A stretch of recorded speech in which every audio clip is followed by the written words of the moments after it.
Bonsoir à tous. À la une de ce journal, des sénateurs sous pression contraints de démissionner des fonctions de président de conseil d'administration des entreprises publiques. Ils sont au total 16 parlementaires. Certains d'entre eux ont résisté jusqu'à la dernière minute pour garder tous ces privilèges au mépris de la loi. L'opposition a mis à nu une supercherie provoquant l'embarras au sein du parti au pouvoir et vous suivrez dans ce journal ces parlementaires s'exprimer sur les défis qui vont les interpeller dans les tout prochains mois, notamment la crise anglophone. Et l'escalade de violences meurtrières décriée sur le théâtre de la crise anglophone a poussé des chefs traditionnels à boycotter les parades marquant la fête du travail à Bamenda. C'est un grand reportage réalisé dans le chaudron de la crise anglophone, là où des exactions se multiplient malgré le fort déploiement sécuritaire. Vous suivrez également des témoignages des populations sur les différents événements survenus dans les régions du nord-ouest et du sud-ouest. Également dans ce journal, à suivre comment le personnel Equinox Radio-Télévision La Nouvelle Expression a célébré la fête du travail avec des annonces majeures faites par le président directeur général du groupe La Nouvelle Expression. On en parle dans ce journal.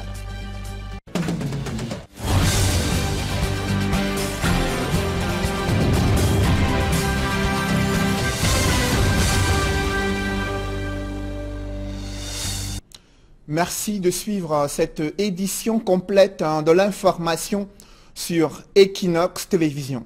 16 sénateurs ont cédé à la pression, cumulant des fonctions de PCA d'entreprises publiques et celles de parlementaires. Ils ont été contraints d'abandonner certains privilèges après des révélations sur ces incompatibilités criardes, malgré l'existence d'un règlement intérieur qui interdit un tel cumul de fonctions. Ils ont résisté pratiquement jusqu'à la dernière minute. Aujourd'hui, ces 16 parlementaires, des sénateurs, ont tous choisi de conserver leur siège de sénateur. On fait le point avec Marcelin Gansop. Le verdict est donc tombé. Ils seront finalement 100 à siéger à la Chambre haute du Parlement. 100 sénateurs, parmi lesquels 16 qui étaient sous le coup des incompatibilités, mais ces 16 sénateurs ont fait le choix de siéger au Sénat.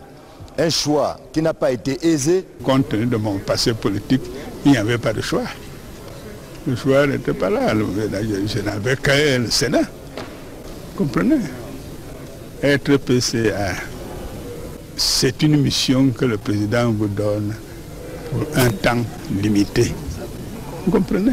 Ce n'est pas un métier, je ne suis pas fonctionnaire de la société dans laquelle je travaille. Je suis un envoyé spécial.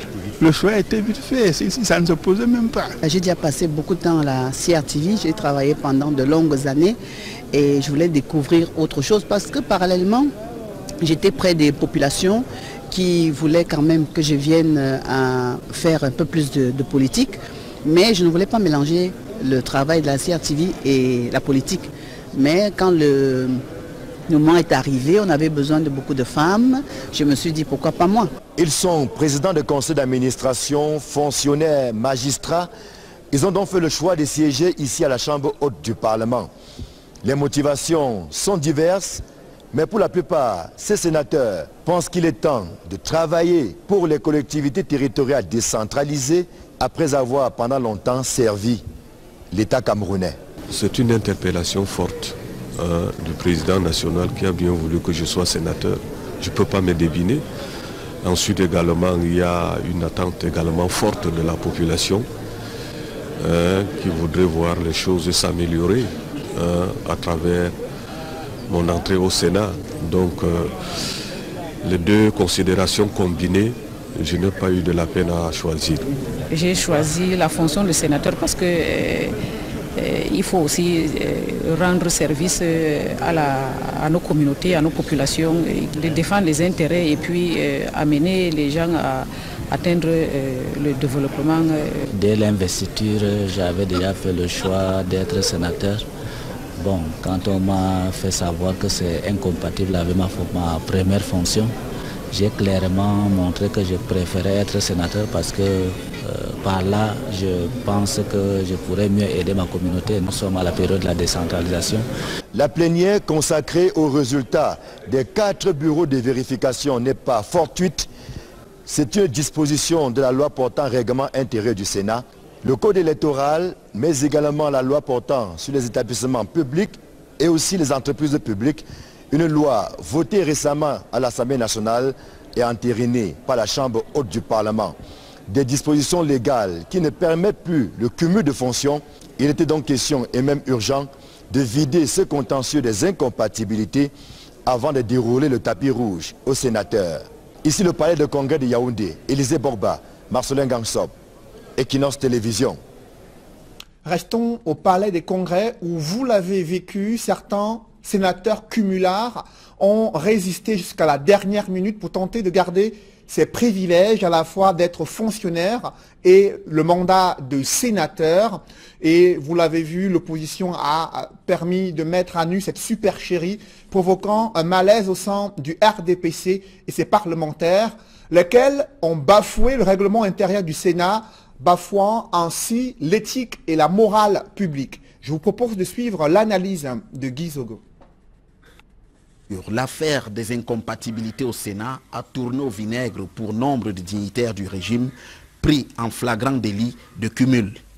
Pour une fois contraints par un environnement politique qui ne cesse de se normaliser par la force des choses, notamment la mise en place des institutions à l'image du Conseil constitutionnel, ils ont dû opérer un choix cornélien.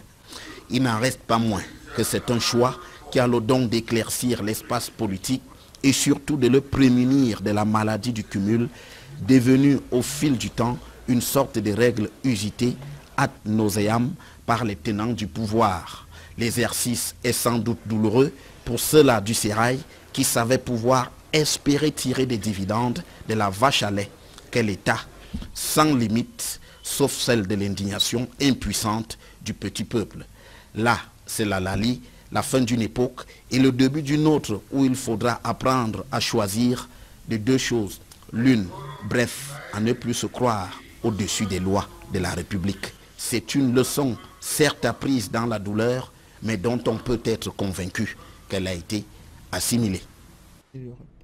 Vous l'avez suivi, à peine ont-ils reçu leurs attributs, des sénateurs s'engagent à défendre les intérêts des collectivités territoriales en œuvrant pour l'accélération de la décentralisation. D'autres comptent mettre l'accent sur le contrôle de l'action gouvernementale afin d'améliorer la gestion des affaires publiques au Cameroun. Élisée Borba et Marcelin Gansop. L'instant a duré à peine 10 minutes. Juste le temps pour le doyen d'âge d'indiquer que toutes les conditions étaient désormais réunies afin que les sénateurs reçoivent leurs attributs, ce qui sera fait dans la foulée de l'adresse de Fon Victor Moukete. De l'émotion dans l'air, mais surtout la prise de conscience par rapport aux défis à relever, notamment chez les nouveaux sénateurs, dont certains se sentent déjà au bout d'une semaine comme des poissons dans l'eau. Parce qu'on sent qu'on a des responsabilités plus importantes par rapport au pays. Et effectivement, quelque part, on se demande si on sera à la hauteur des défis, si on pourra contribuer comme on le doit au développement et la paix et la stabilité du pays. Je suis comme un poisson qui apprend à nager. Ce que j'espère, c'est que je m'adapterai rapidement. De rendre service à la République dans le cadre d'une accélération du processus de la décentralisation. Nous avons donc beaucoup de travail à faire, me semble-t-il. C'est une législature avec de grands défis pour construire cette décentralisation. Je crois qu'on va continuer, on va s'associer avec les anciens pour qu'ils nous donnent des conseils de ce qu'on va faire ici dans cette maison pour le bien-être de la population et travailler vraiment dans la tranquillité et dans le norme. Et que notre pays vraiment soit en paix. Et de vivre ensemble, vraiment il faut qu'on nous croie de ça. Avec le Sénat, on va débattre sur les sujets, les matières importantes pour que vraiment la solution que nous cherchons à les problèmes qu'on a au pays, ça peut durer. Les anciens sénateurs qui inaugurent leur deuxième mandat ne se sentent pas moins concernés et engagés dans la poursuite des missions dévolues à la Chambre haute du Parlement. Vous savez, je ne peux qu'être très heureux. Vous savez, les attributs pour la deuxième mandature de la Chambre haute, pour moi, c'est une grâce. Et c'est un mandat de défi. Le défi de la décentralisation dans nos régions. Le défi de ramener la prospérité et le bonheur à nos populations. Et le défi d'être très offensif parce que les populations ne sauraient comprendre qu'à la deuxième mandature, on n'arrive pas à régler tous les problèmes dans nos régions. Ça serait impardonnable pour nous. Je peux essayer de promettre mes électeurs que je vais travailler particulièrement pour adresser le problème anglophone. Ma population souffre, la situation aux régions du sud-ouest et nord-ouest est grave. C'est le moment d'amener la vérité aux autorités de notre pays. Et pour que, avec la vérité, on peut chercher la solution. Après la vérification des mandats et le port des attributs, place dans les prochains jours à la mise en place du bureau du Sénat.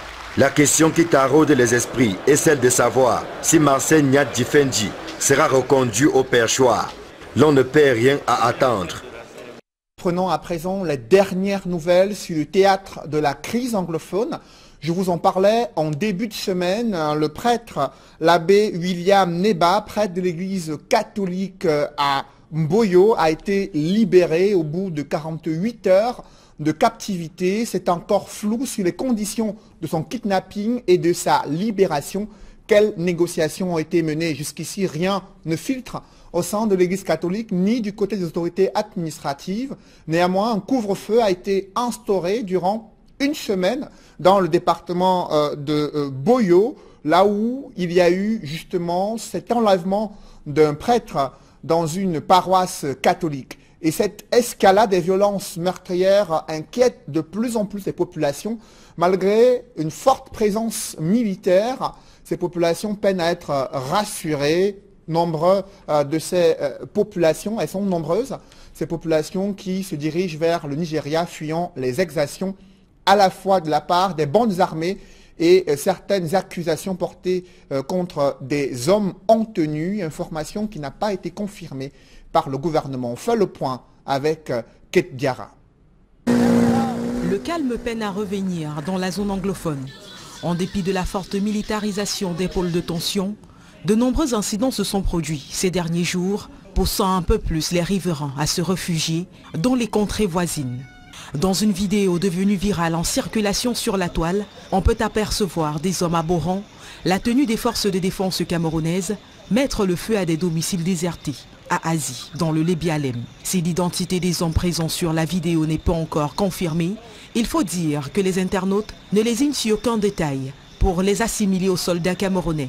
En dehors de Azi, il y a également le village Mouyengé, situé dans le Fako, qui a été le centre de fortes tensions ces derniers jours. Aucun chiffre officiel avancé, mais de nombreux blessés évalués. Le retour au calme remarqué depuis samedi dernier n'a pas empêché les riverains de se réfugier dans les villages voisins. Lundi, cet empereur-là, le dénommé William Niba, principal de Sambis College situé à Bello, qui a été kidnappé par 4 hommes non identifiés alors qu'il se préparait pour le culte du matin. Depuis l'entrée en jeu des kidnappings dans la crise anglophone, c'est la première fois qu'un homme d'église est enlevé. L'annonce de son kidnapping a affolé des parents qui sont venus récupérer leurs enfants à l'internat. Les réunions de crise se sont multipliées entre évêques, puis très tôt ce mercredi matin, l'église catholique a annoncé sa libération. Au regard de cette escalade de la crise anglophone, des chefs traditionnels ont boudé la célébration de la fête du travail dans certaines localités du département de la Momo, dans la région du Nord-Ouest. Les 30 places réservées aux faunes sont restées vides durant toute la célébration de la fête du travail, la parade liée à cet événement dans cette localité, une situation liée à la peur relative à ces exactions menées par des bandes armées dans plusieurs localités dans le chaudron de la crise anglophone. On fait le point avec Stella Mbou et Serge Alain Otto. 132e édition de la fête internationale du travail à Bamenda. La présence du groupement spécial d'opération, unité très spéciale de la police camerounaise essentiellement basée à Yaoundé, est là pour montrer le caractère particulier de la fête dans le chef-lieu de la région du Nord-Ouest. L'arrivée du gouverneur Adolphe Lélé Lafrique se fera sous forte escorte.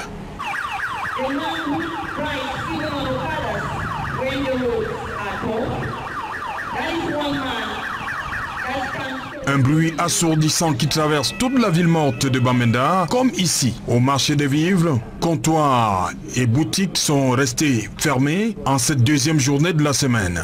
Une ambiance morose qui n'a pas drainé grand monde à l'avenue commerciale, lieu de célébration. Adolphe Lélé Lafrique salue les travailleurs courageux de Bamenda.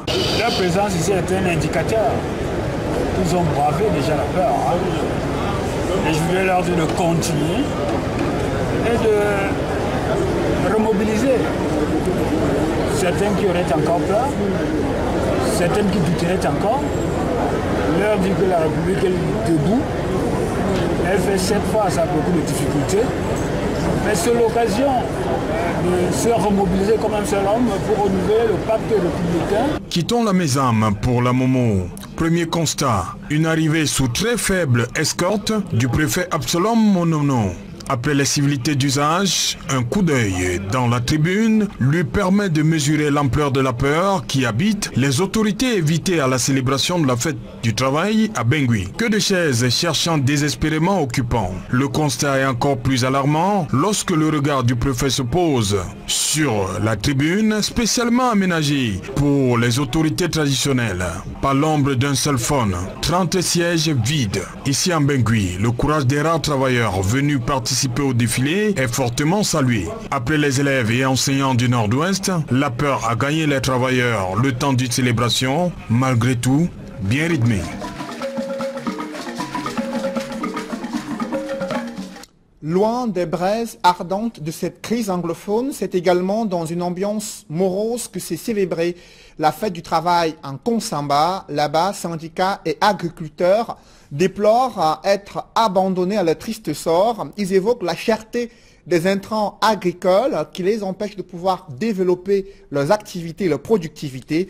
Et conséquence, les champs de café et de cacao sont abandonnés dans cette partie du pays et les usines ne cessent de fermer au détriment des populations et travailleurs dans le département du Mungo, précisément à Konsamba. Reportage avec Cyril Diemba et Xavier Foka. Faible mobilisation des agriculteurs à la place des fêtes de Konsamba, véritable vivier agricole dans le département du Mungo. C'est sous fond des réclamations que certains de ces travailleurs ont assisté à la célébration de l'édition 2018 de la fête du travail. Une fête qui perd tout son sens dans cette ville à cause de la baisse de leur activité. Avant, on voyait les gens défiler parce que le café ça donnait. Mais à partir de ce moment, le café ne donne pas. Les gens ne sont plus intéressés. La disparition des usines de café.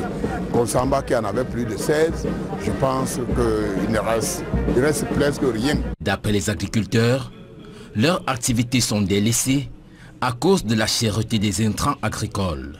D'où l'éternel problème de subvention. L'État devrait subventionner les intrants agricoles pour que la plantation renaisse. Une renaissance agricole qui devrait redonner à Konsamba son visage d'antan, avec le retour des grandes sociétés qui ont fermé il y a bien longtemps. Pour faciliter ce retour, les populations tendent encore la main à l'État.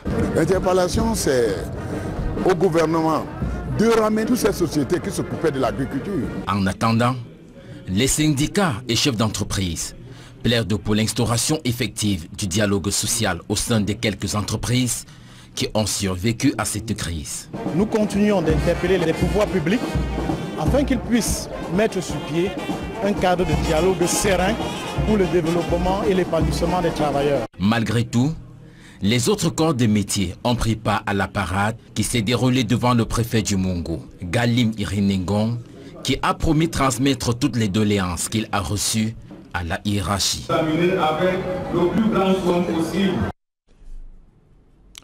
Dans les coulisses de la parade liée à la fête du travail, les défilants ont vécu un véritable calvaire à Douala. C'est le constat qu'a fait Auréole Tchoumi dans ce reportage. Le soleil, comme on ne s'y attendait pas. La canicule a été le principal invité surprise à la vallée de la Besseke, ici à Douala. Dès 10 h, le ciel a présenté les couleurs. Pour de nombreux défilants, le calvaire a pris le dessus sur l'esprit de fête. Les gradins ont été le meilleur endroit pour reposer le corps. D'autres, moins astucieux, ont choisi le terre-plein central. Pour les dames aux talons, l'ennui cette fois n'était pas au rendez-vous. Mais pour les ballerines dites chinoises ou chinoiseries, bonjour la chaleur. Dans la grande tribune, tout servait d'éventail. Enveloppe, carton d'invitation, mouchoir, Kleenex, il fallait trouver une astuce pour se ventiler. Pas de climatiseur ni de ventilateur, le soleil et sa chaleur ont été les maîtres de cette 132e édition de la fête du travail à Douala.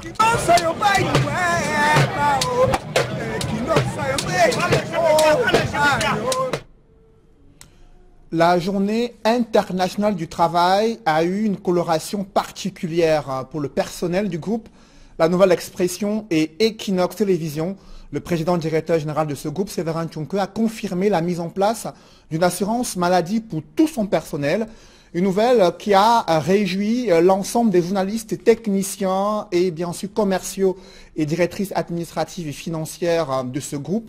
Également, d'autres activités ludiques ont été organisées autour d'un repas copieux qui a été pris dans un espace chic dans la capitale économique du Cameroun. Reportage Flavien Valondongo. Un décor féerique, un personnel joyeux.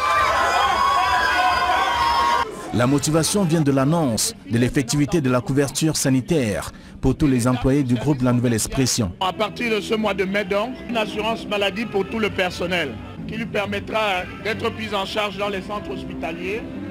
C'est une carte d'assurance maladie.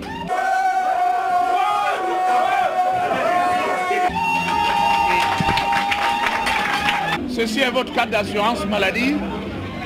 Désormais, la compagnie d'assurance vous indiquera comment cela fonctionne.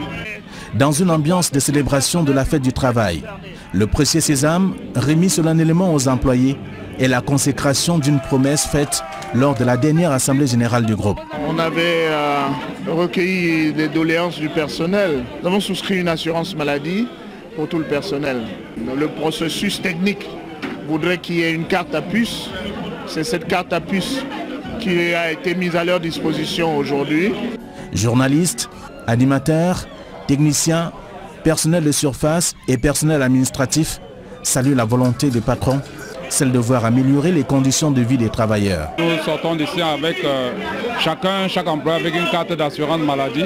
Nous en sommes fiers et il nous a rassuré que tout le personnel aussi affilié à la CNPS.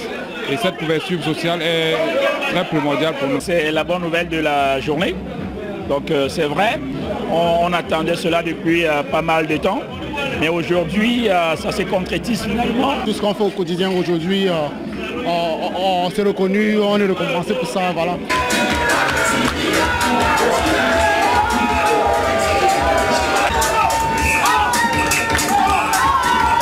C'est donc un indice qui démontre à suffire que le groupe La Nouvelle Expression marque des pas vers le développement et confirme sa place de leader dans la presse privée au Cameroun. Donc on applaudit encore pour le PDG parce que c'est un patron qui est conscient.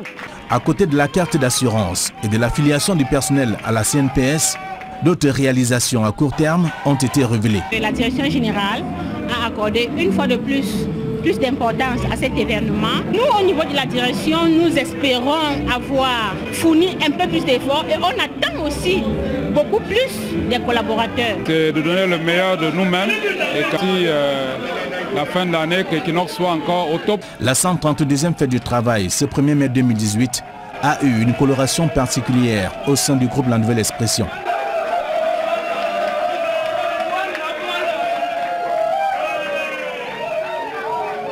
Le concours de danse, la plus belle tenue du jour,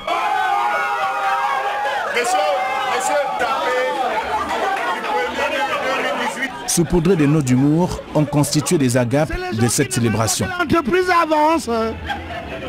Applaudissez très fort pour moi. Cette volonté d'amélioration des conditions de travail des journalistes est loin d'être une réalité dans toutes les entreprises de presse au Cameroun.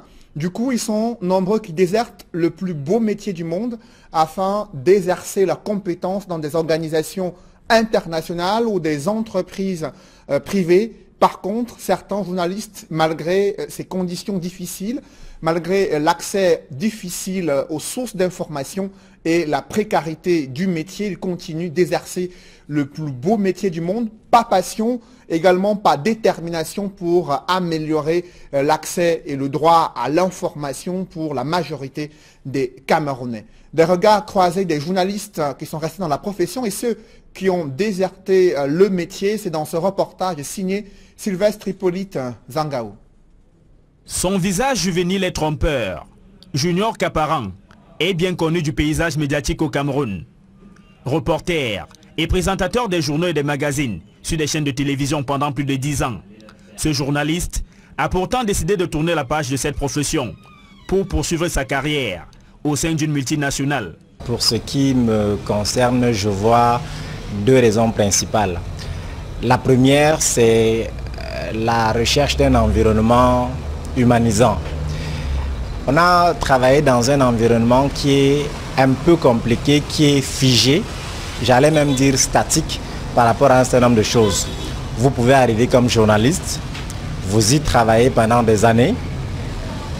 Au meilleur des cas, vous devenez rédacteur en chef et après, on ne sait plus. Parce que pour devenir directeur dans notre environnement média, on sait qu'il ne faut pas seulement être bon. Il y a d'autres considérations qui rentrent en jeu. Et ça devient compliqué pour quelqu'un qui rêve, quelqu'un qui veut se bâtir un avenir. Je me suis dit, ok, si je me suis retrouvé à l'étroit dans l'environnement du journaliste au Cameroun, il y a peut-être une possibilité d'exercer autrement et d'avoir une meilleure considération. Si Junior Kaparan et bien d'autres ont choisi de quitter les rédactions, certains ont décidé d'y consacrer leur vie. C'est le cas de David Nou, rédacteur en chef depuis plusieurs années. Il travaille au quotidien de La Nouvelle Expression depuis 27 ans. J'ai choisi de rester dans la presse parce que dès le départ, c'était un peu comme une vocation. Parce que en 91, je rentre dans l'équipe de La Nouvelle Expression. Je suis le seul reporter qui court dans tout le pays. Entre-temps, je me rends compte que beaucoup de camarades, beaucoup d'amis avec qui nous avons commencé choisissent d'aller ailleurs. Je comprends qu'ils veulent d'autres opportunités. Mais moi, je veux être journaliste, je voulais être journaliste. Je suis resté journaliste. J'ai appris à travers ce métier que pour rester journaliste, il faut éviter, il ne faut pas être tenté par de l'argent. Parce que un journaliste qui est tenté par beaucoup d'argent ne peut plus bien assumer ce métier. Moi, je l'ai choisi. Je ne regrette pas d'être journaliste. Dans un contexte où les besoins s'accumulent, la passion ne suffit pas pour motiver un journaliste, affirment ceux qui ont quitté la profession. Ceux-là qui vous parlent de passion en direct, nous savons exactement comment ça se passe dans le côté jardin. Ce n'est pas toujours évident. Je ne dis pas que les gens ne doivent pas vivre leurs rêves, mais on peut prolonger ce rêve-là. Et c'est ce que moi particulièrement j'ai choisi de faire. Après plus d'une trentaine d'années passées comme journaliste, David Nou affirme que y rester est une question de choix et de principe. Je les comprends. Je ne peux pas dire qu'ils n'étaient pas passionnés. Mais je veux dire qu'ils n'étaient pas autant passionnés que moi. Et qu'ils ont été plus tentés que moi. Parce que quand c'est difficile, des gens choisissent de changer de formule. Quand c'est difficile, les gens choisissent de changer de métier. Les gens vont là où ils peuvent gagner plus facilement leur vie. D'aucuns vont dire que j'ai manqué où aller, mais je suis quand même quelque part. Je suis quelque part. Et donc, ils ne peuvent pas savoir quelles sont les opportunités que moi j'ai eues, mais j'ai choisi d'être journaliste. Ainsi pensent donc les professionnels des médias au Cameroun. Ceux qui tiennent ou comptent tenir bon malgré les difficultés. et ceux qui préfèrent aller chercher fortune ailleurs. Parlons à présent de ce grave incendie qui a consumé une quinzaine de boutiques au marché principal d'Ezeka, des commerçants qui n'ont que leurs yeux pour pleurer. Au regard des nombreux dégâts matériels, aucune perte en vie humaine n'a été signalée jusqu'ici.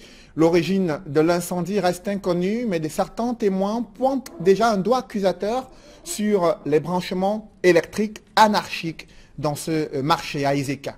On en parle avec Leclerc Sakem et Joël Niem. Cette fumée noire, sous le ciel de la ville d'Ezeka, traduit à suffisance l'incendie qui a ravagé près de 15 boutiques dans l'espace marchand de cette ville.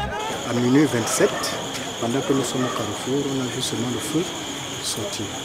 Alors nous nous disions, peut-être c'est la masse venant de la zone.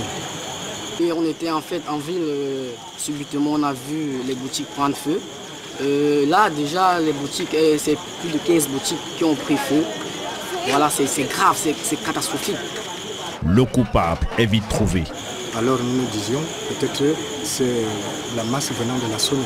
C'est une fête du 1er mai triste pour ces commerçants qui ont vu leurs économies réduites en cendres. Certains commerçants envisagent quitter la ville. Je vais rentrer au village parce que j'ai 8 enfants à nourrir. Vraiment, je suis désolé. L'effort conjugué de la population, des forces de maintien de l'ordre, sous l'œil gendarme du sous-préfet, ont permis de circonscrire les flammes. Les faits deviennent récurrents dans les espaces marchands au Cameroun où la plupart des incendies sont provoqués par le mauvais branchement du courant électrique. Parlons à présent de ces querelles de leadership qui font rage dans plusieurs communautés du département des Hauts-Plateaux, région de l'Ouest. Deux individus se disputent le trône de la chefferie dans la communauté Balougum. L'autorité administrative et les populations ont chacune choisi celui qui est considéré comme chef de cette communauté Balougum. Des détails avec Dallas Kana et Jean-Paul Chouniat. La désignation d'un chef de 3e degré de Balungu à Bangou le 25 avril dernier vient raviver les tensions entre les deux communautés. L'autorité administrative s'appuie sur la loi pour reconnaître Chedjungamo Ayek comme chef des Balungu. Il y a l'arrêté de 1967 qui a clarifié le nom de mes chefs. Il y a l'arrêté de 90 qui a corrigé tout manquement et qui a régularisé les créations de chefferies de 3e degré au sein de l'arrondissement de Bangou. L'autorité administrative s'adosse aussi sur les us et coutumes du coin pour confirmer le nouveau chef des Balungu à ce poste. Kamo a succédé à Nana qui est fils de Nana, de son vivant. Il est décédé. Kamo Ngamo aussi décédé aujourd'hui. On a organisé le funérailles, on a arrêté comme successeur Sédjou Kamo. Sans contestation. Sans contestation. Au vu au sud de tout le monde. Puisque chez les Bamileke, on sait que la succession va du père au fils.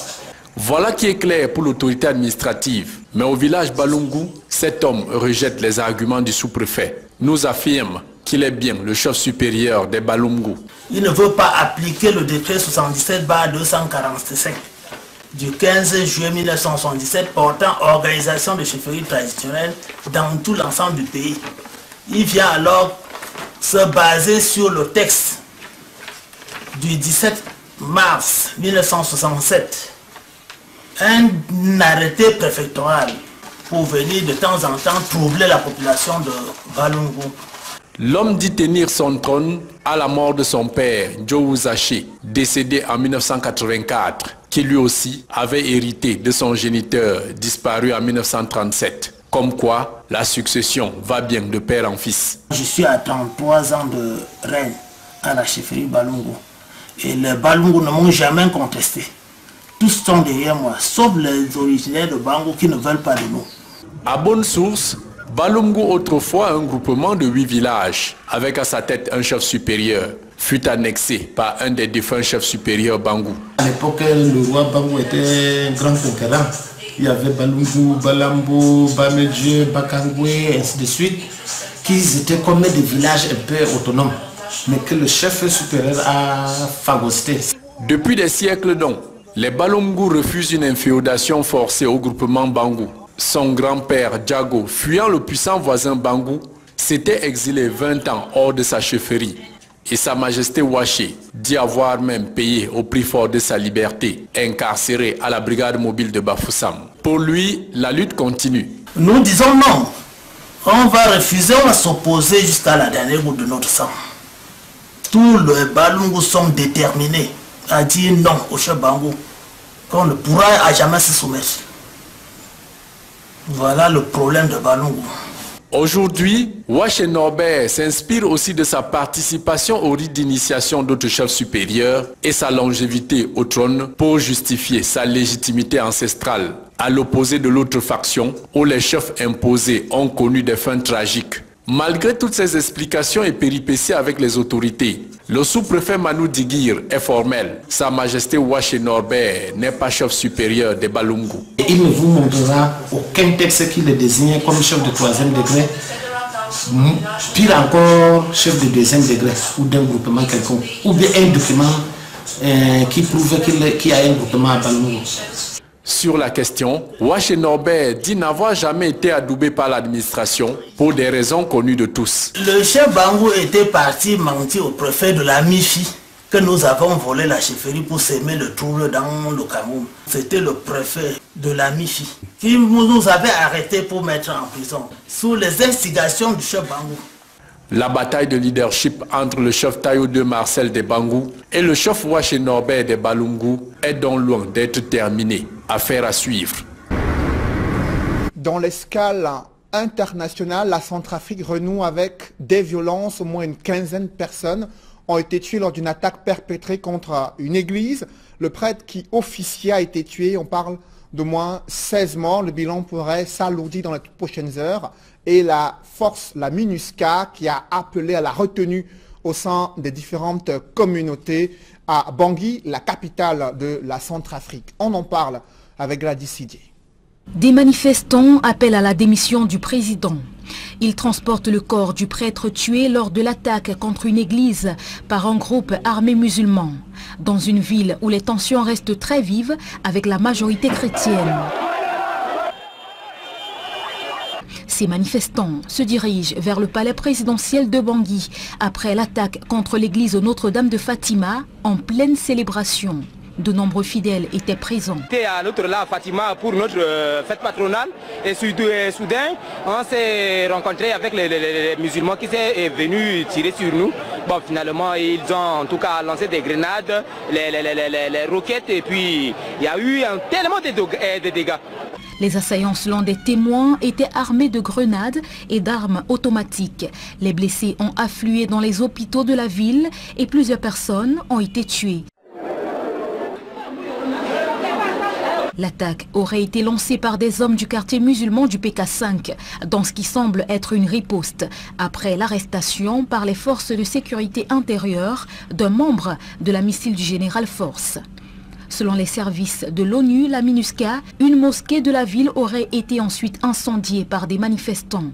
Jusqu'à mardi soir, des tirs sporadiques étaient encore entendus dans la capitale. Des observateurs redoutent un retour à la situation qui a suivi le coup d'État contre François Bozizé en 2013. Mesdames, messieurs, c'est la fin de ce journal. Merci de l'avoir suivi. Je vous souhaite une bonne soirée sur Equinox Télévision.